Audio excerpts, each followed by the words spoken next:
प्रभु यीशु मसीह की स्तुति हो। हमारे सर्वशक्तिमान जीवित अनुग्रहकारी परमेश्वर के पवित्र अति पवित्र नाम में आप सबको नमस्कार हो। आइए हम सर्वशक्तिमान परमेश्वर के पवित्र वचनों के पास जाएंगे, जो आज सर्वशक्तिमान प्रभु ने मेरे और आपके जीवन के लिए एक बड़ी आशीष के लिए रख छोड़ा है। आइए हम फिर से जाएंगे पहला कुरिन्थी उसका 3 अध्याय और उसकी 9 आयत। पहला कुरिन्थी 3 अध्याय 9 आयत। यहाँ परमेश्वर का वचन कहता है, क्योंकि हम परमेश्वर के सहकर्मी हैं, तुम परमेश्वर की खेती और परमेश्वर की रचना हो। आमीन। इस पवित्र वचन पर परमेश्वर हमारे लिए आशीष को उंडेले और पवित्र आत्मा में समझाए। आमीन। मैं प्रभु को बहुत धन्यवाद देती हूँ, जितने भी भाई बहन आज फिर से आप परमेश्वर के वचनों में हमारे साथ आप ज्वाइंट हुए हैं, इसके लिए मैं प्रभु को बहुत धन्यवाद देती हूँ। और प्रभु के वचन के पास जाने से पहले मेरा एक अनुरोध है, आपसे विनती है, जो वचन आप सुनते हो उसको बहुत लोगों को शेयर कर दीजिए और इस वचन को सब्सक्राइब भी कर दीजिए, ताकि आने वाले वक्त में जब कभी हम हिंदी में संदेश देने की कोशिश करें तब आप उसका लाभ ले सके। तो मैं धन्यवाद देती हूँ, परमेश्वर की स्तुति करती हूँ। परमेश्वर का वचन कहता है कि तुम परमेश्वर की खेती हो। मुझे और आपको परमेश्वर ने अपनी खेती बनाई है, और इस खेती के विषय के अंदर हम कई वृक्षों के बारे में देख रहे थे, और हमने प्रभु का वचन को देखा, जैतून अंजीर को देखा, और हम दाखलता तक आए हैं। और दाखलता में भी आगे हम परमेश्वर के पवित्र वचनों को देखते हैं। आइए इस वचन में आगे बढ़ रहे हैं, तब हम यूहन्ना उसका 15 अध्याय को खोलेंगे। यूहन्ना उसका 15 अध्याय, और मैं पढ़ना चाहती हूँ उसकी पहली आयत से। सच्ची दाखलता मैं हूँ और मेरा पिता किसान है। जो डाली मुझ में है और नहीं फलती उसे वह काट डालता है, और जो फलती है उसे वह छांटता है, ताकि और फल और फले।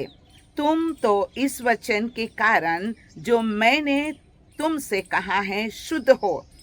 तुम मुझ में बने रहो और मैं तुम में। जैसे डाली यदि दाखलता में बनी न रहे। सुनिए सुनिए सुनिए, प्रभु कहता है यदि दाखलता, यदि प्रभु का वचन स्पष्ट कहता है, जैसे डाली यदि दाखलता में बनी न रहे तो अपने आप से नहीं फल सकती, वैसे कि तुम भी यदि मुझ में बने न रहो तो नहीं फल सकते। मैं दाखलता हूँ, तुम डालियों हो। जो मुझ में बना रहता है और मैं उसमें, वह बहुत फलता है, क्योंकि मुझसे अलग होकर तुम कुछ भी नहीं कर सकते। यदि कोई मुझ में बना न रहे तो वह डाली के समान फेंक दिया जाता और सूख जाता है, और लोग उन्हें बटोर कर आग में झोंक देते हैं और वे जल जाती है। प्रभु की स्तुति हो। प्रभु यीशु आज फिर से हमें इस वचन से कहता है कि मैं सच्ची दाखलता हूँ और तुम डाली हो। मुझे और प्रभु ने आपको ये दाखलता के साथ बने रहने का बड़ा सौभाग्य दिया है।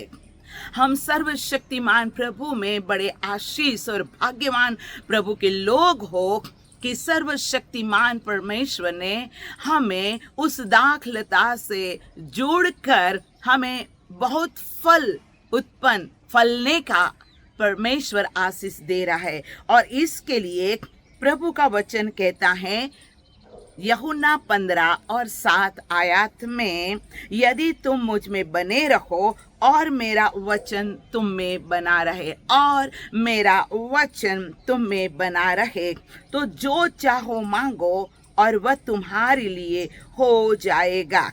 Praise the Lord, hallelujah. मेरे पिता की महिमा इसी से होती है कि तुम बहुत सा फल लाओ। तब ही तुम मेरे चेले ठहरोगे। ये परमेश्वर हमें इस वचन से सिखाना चाहता है कि हम परमेश्वर के अंदर बने रहे। और हमने इस पवित्र वचन को देखा गए दिनों के अंदर, हालेलुया। इससे अगले जो वचन था, पाठ था, इसमें हमने देखा था कि निकम्मी दाखें कैसे पैदा होती है, जो प्रभु नहीं चाहता। और हमने परमेश्वर के वचन को यशाया 5 और 1 से 6 आयत को देखा था, उनके निकम्मेपन के लिए। हमने व्यवस्था विवरण 32 में देखा था। हमने यशाया 16:8 में भी देखा था।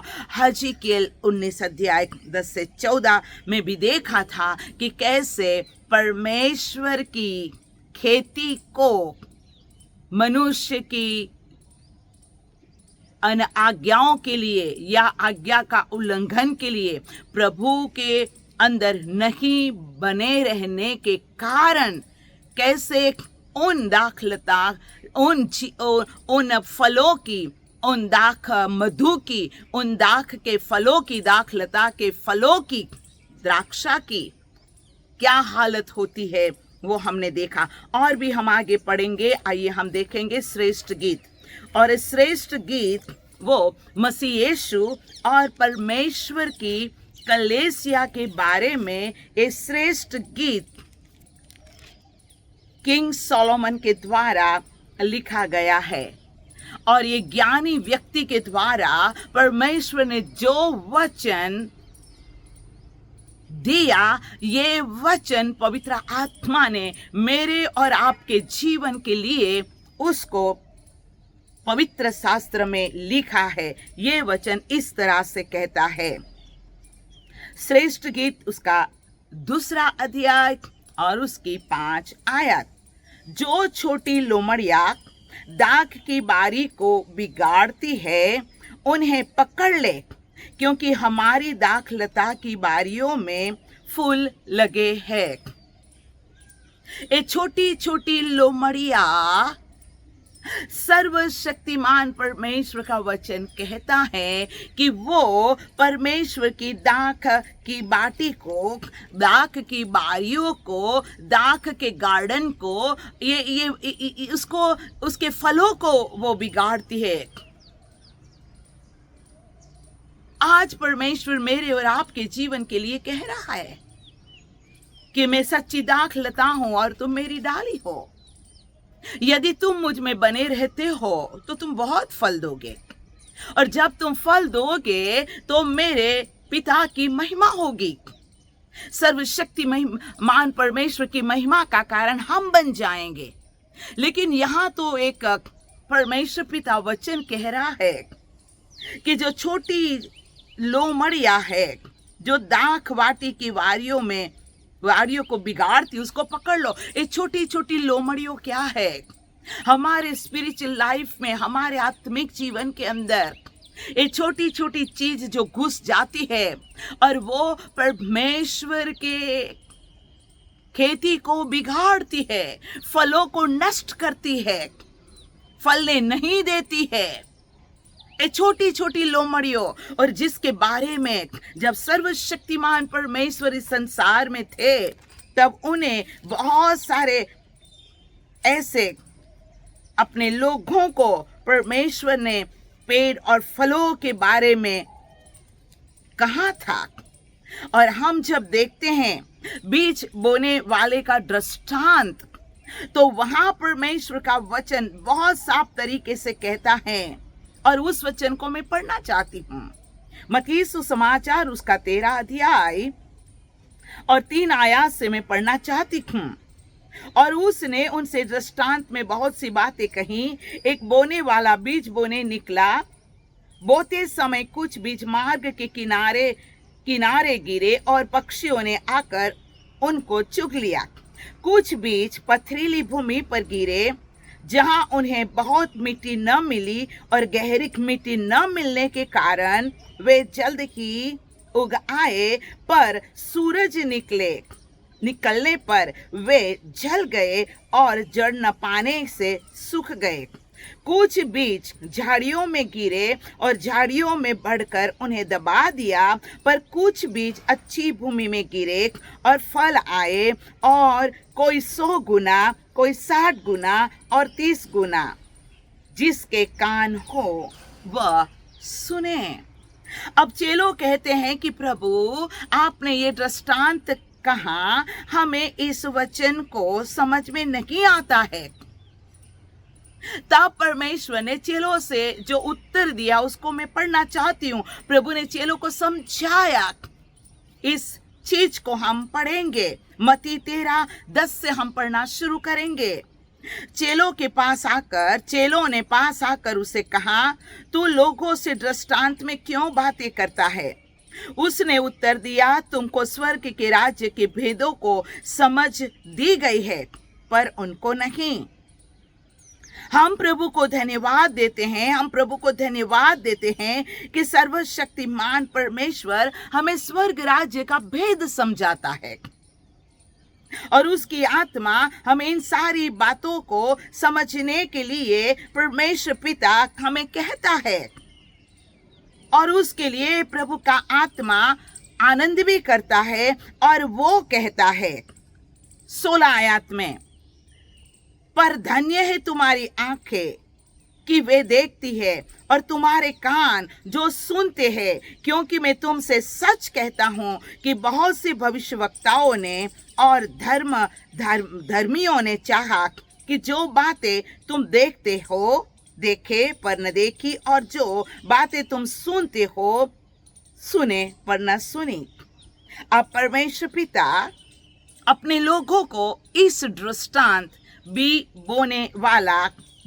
बोने वाला दृष्टांत के अंदर प्रभु उनको स्वर्ग राज्य की बातें बताता है। और मैं पढ़ना चाहती हूँ 18 आयत से। अब तुम, हालेलुया, बोने वाला का दृष्टांत का अर्थ सुनो। प्रभु आज हमें सुनने के लिए कहता है। क्या कहता है? जो कोई राज्य का बीज सुनकर नहीं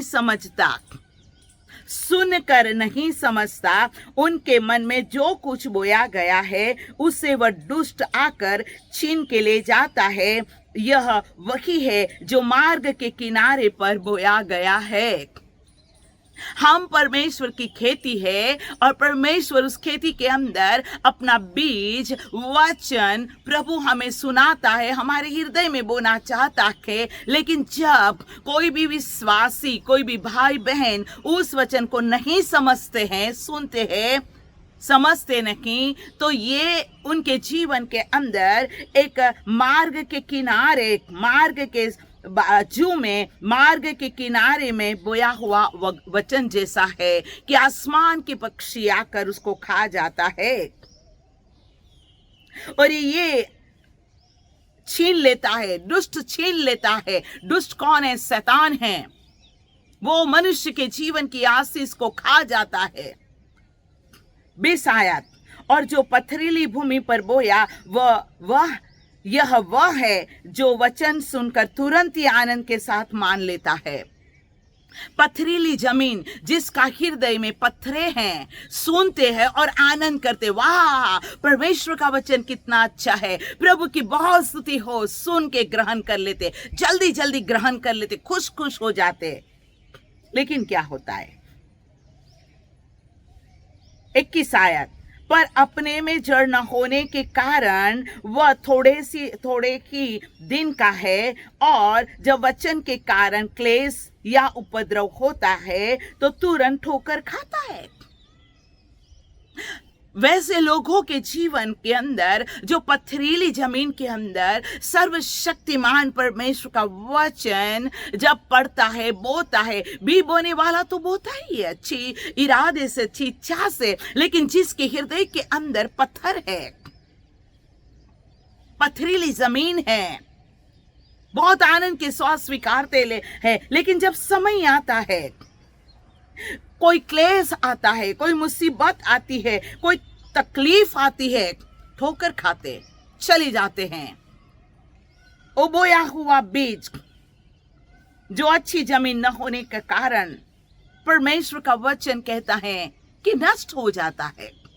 अब पढ़िए 22 आयत। जो झाड़ियों में बोया गया यह वह है जो वचन को सुनता है, पर इस संसार की चिंता और धन का धोखा वचन को दबा देता है और वह फल नहीं आता। ये संसार की चिंता, संसार का बोझ, ये धन धोखा देता है और वो वचन को दबा देता है। आज परमेश्वर कहता है, ये छोटी छोटी लोमड़ियों को पकड़ो जो मेरी दाखबारी के अंदर बैठ जाते हैं। मेरी दाखबारी के अंदर तो फूल लगे हैं, यहां तो फल की शुरुआत हो गई है, लेकिन ये छोटी छोटी लोमड़ियों आकर सब नष्ट कर देती है। मैं आज आपको बताना चाहती हूँ, परमेश्वर पिता इस वचन के द्वारा मुझे और आपको इस बात बताना चाहता है। हम मसीह लोग, हम परमेश्वर के लोग, जो प्रभु के वचन को हम सुनते हैं, जो वचन कहता है मैं तुझे कभी भी छोड़ूंगा नहीं, कभी भी त्यागूंगा नहीं, इस संसार के अंत तक मैं तेरे साथ हूँ। ये जगत में, इस संसार में तुम्हें कष्ट, मुसीबत, तकलीफ है, लेकिन हियाब रखो, मैंने संसार को जीता है। प्रभु का वचन कहता है प्रार्थना में लगे रहो, संगति में बने रहो। जैसे जैसे उसका आना नजदीक आता जाता है, तुम संगति में लगे रहो, संगति को कभी छोड़ो नहीं। उसका आना बहुत नजदीक है। बने रहो मसीह के अंदर, बने रहो उसकी आज्ञाओं को, और तुम्हारे जीवन में जो पत्थर है, पथरीली जमीन को अच्छी जमीन बनाने का, वो इंसान है जिसमें पत्थर नहीं है, और जिस जमीन के अंदर झाड़ियां नहीं है, जिस जमीन के अंदर कांटा कंटीले नहीं है, वो कौन सी जमीन है? वो पढ़ना मैं चाहती हूं। हालेलुया। 23 आयत, जो अच्छी भूमि में बोया गया यह वह है जो वचन को सुनकर समझता है और फरलाता है। किसी को 100 गुना, कोई 60 गुना और कोई 30 गुना। हे मेरी प्यारे भाई और बहनों, मसीह में अनमोल परमेश्वर के बच्चे, परमेश्वर ने अपने लहू से मोल कर हमें परमेश्वर ने खरीदा है। प्रभु ने इस दाख वारी में बहुत ही परमेश्वर पिता ने मेहनत की है, और वो कहता है धन्य है वो इंसान जो मेरे वचन को सुनते हैं, वचन के मुताबिक चलते हैं। वो अच्छी जमीन है, उसमें न पथरा है, न पथरीली जमीन है, न कंटीली जमीन है, न झाड़ियां है उस हृदय के अंदर, और वो मार्ग के किनारे पर पड़े हुए बीज नहीं है। मैं आज आपको बताना चाहती हूं, परमेश्वर कभी चाहता नहीं कि उसकी खेती बिगड़ जाए। हम परमेश्वर की खेती है, और ये अच्छी खेती, अच्छी फसल के लिए प्रभु का वचन कहता है तुम मुझ में बने रहो, मेरी आज्ञाओं को मानो। यदि किसी के पास मेरा वचन है और वो वचन को वो सुनकर उस वचन के मुताबिक चलता है, तो मैं उसमें बना रखूंगा, वो मुझ में बना रहेगा, और मैं उनके संग संग चलूंगा, और उसे बहुत फल आएगा, और उसमें सर्वशक्तिमान परमेश्वर की महिमा होगी। आज परमेश्वर पिता हमें इस वचन से सिखाना चाहता है कि मेरे और आपके जीवन के अंदर आज्ञा का उल्लंघन कभी ना हो। उसकी आज्ञा ऐसी नहीं है जो हम मान नहीं सकते। उसकी आज्ञा बहुत ही सरल है। उसने हमारा बोझ उठा लिया है, इसके लिए तो उसने कहा है बोझ से दबे हुए लोग मेरे पास आओ और मैं तुम्हें विश्राम दूंगा। ये वचन विश्राम, शांति, आनंद, जीवन और बहुतायत का जीवन हमारे जीवन के अंदर है। प्रभु का वचन फिर और भी आगे कहता है, हम देखेंगे यशायाह उसका 24 अध्याय,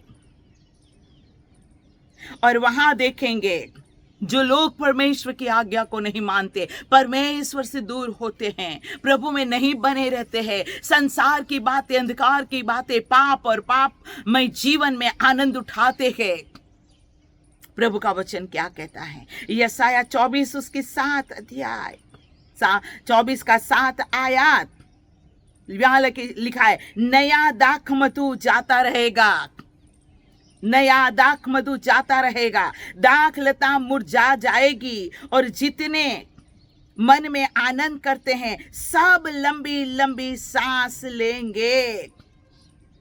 डफ का सुखदाई शब्द बंद हो जाएगा, प्रसन्न होने वाले का कोलाहल जाता रहेगा, वीणा का सुखदाई शब्द शांत हो जाएगा। वे गाकर फिर दाख मधु न पिएंगे, पिलाने वाले को मदिरा कड़वी लगेगी।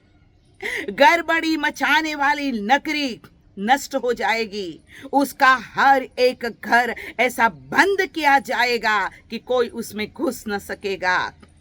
सड़कों में लोग दाख मधु के लिए चिल्लाएंगे, आनंद मिट जाएगा और देश का सारा हर्ष जाता रहेगा। नगर उजाड़ ही उजड़ रहेगा और उनकी फाटक तोड़कर नष्ट किए जाएगी, क्योंकि पृथ्वी पर देश देश के लोगों में ऐसा होगा कि जैतून के झाड़ने के समय या दाख तोड़ने के बाद कोई कोई फल रह जाते हैं।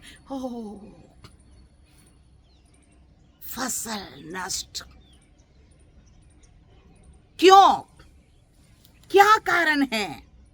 कारण तो यही है कि लोग परमेश्वर के वचन को इज्जत नहीं देते, पवित्रता को गले लगाते नहीं, आज्ञाओं को अपने गले का सुंदर चेन या गले का हार बनाते नहीं। मैं आज आपको कहना चाहती हूं, प्रभु यीशु आज मेरे और आपसे बात कर रहा है कि तुम परमेश्वर की खेती हो और अच्छी खेती के लिए मैंने बहुत बड़ी तुम्हारे लिए व्यवस्था की है कि मैंने मेरे पवित्र लहू से, पवित्र आत्मा के द्वारा मैंने तुम पर ऐसा अनुग्रह किया है।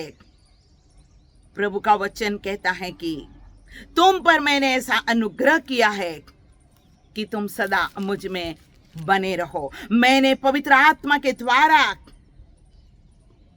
मैंने तुम पर अपना अनुग्रह दिया है और इसलिए प्रभु का वचन कहता, नीति वचन 2 के अंदर पहली आयत, हे मेरे पुत्र, यदि तू मेरे वचन को ग्रहण करे और मेरी आज्ञाओं को अपने हृदय में रख छोड़े और बुद्धि की बात ध्यान से सुने और समझ की बात मन लगाकर सोचे और प्रवीणता को और समझने के लिए अति यत्न से पुकारे और उसको चांदी के समान ढूंढे और गुप्त धन के समान उसकी खोज में लगे, तो तू यहोवा का भय समझेगा और परमेश्वर का ज्ञान तुझे प्राप्त होगा। हालेलुया। क्योंकि बुद्धि यहोवा ही देता है, ज्ञान और समझ की बातें उसके मुंह से निकलती है।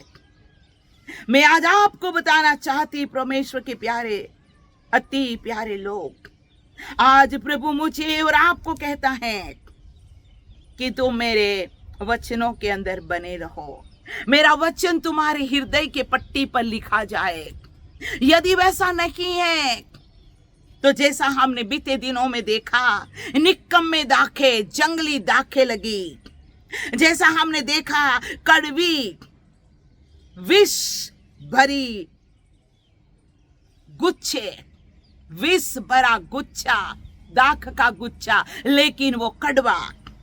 हमने देखा परमेश्वर के वचन में कि दाख लता,